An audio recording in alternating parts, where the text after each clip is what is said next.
بسم الله الرحمن الرحيم.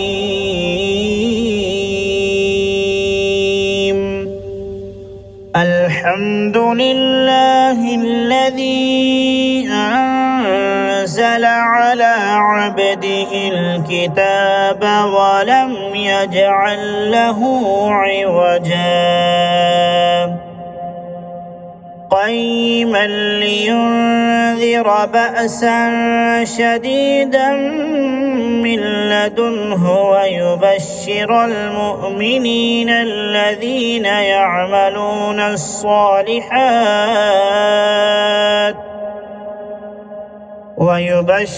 المؤمنين الذين يعملون الصالحات أن لهم أجرا حسنا ماكثين فيه أبدا وينذر الذين قالوا اتخذ الله ولدا ما لهم به من علم ولا لآبائهم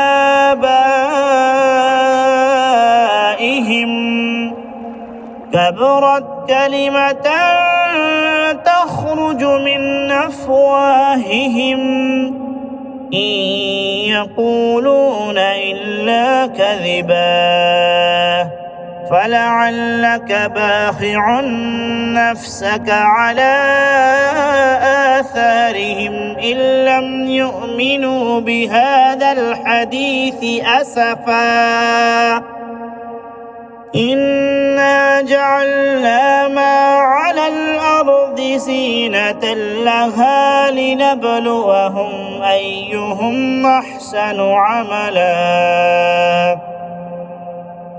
وإنا لجاعلون ما عليها صعيدا جرزا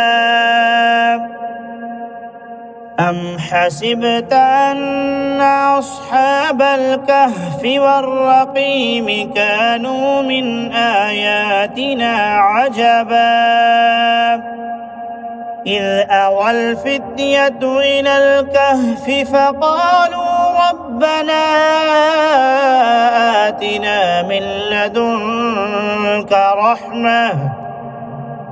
فقالوا ربنا آتنا من لدنك رحمة وهيئ لنا من أمرنا رشدا فضربنا على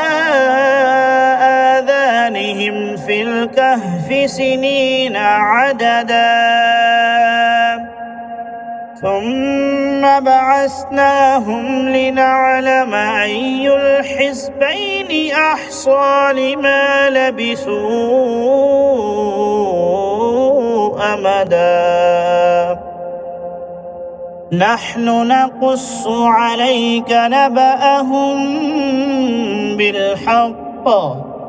إنهم فتية آمنوا بربهم وزدناهم هدى وربطنا على قلوبهم إذ قاموا فقالوا ربنا رب السماوات والأرض لن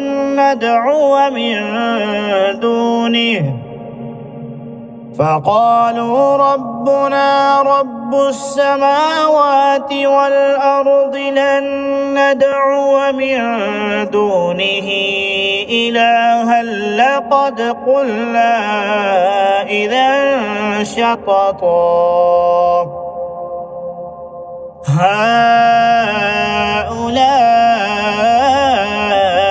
قومنا اتخذوا من دونه آلهة لولا يأتون عليهم بسلطان بين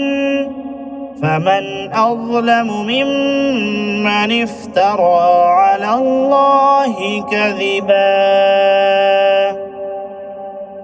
وإذ اعتزلتموهم وما يعبدون إلا الله فأووا إلى الكهف ينشر لكم ربكم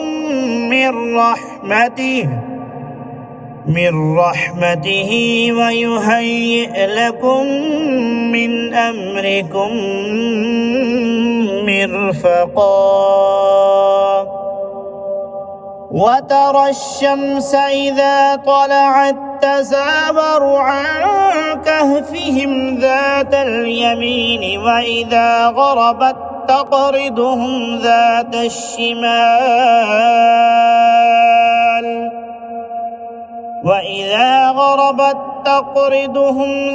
الشمال وهم في فجوة منه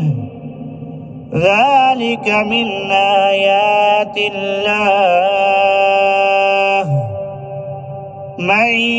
يهد الله فهو المهتد ومن يضلل فلن تجد له وليا مرشدا وتحسبهم أيقاظا وهم رقود ونقلبهم ذات اليمين وذات الشمال وكلبهم باسط ذراعيه بالوصيد لو اطلعت عليهم لوليت منهم فرارا ولملئت منهم رعبا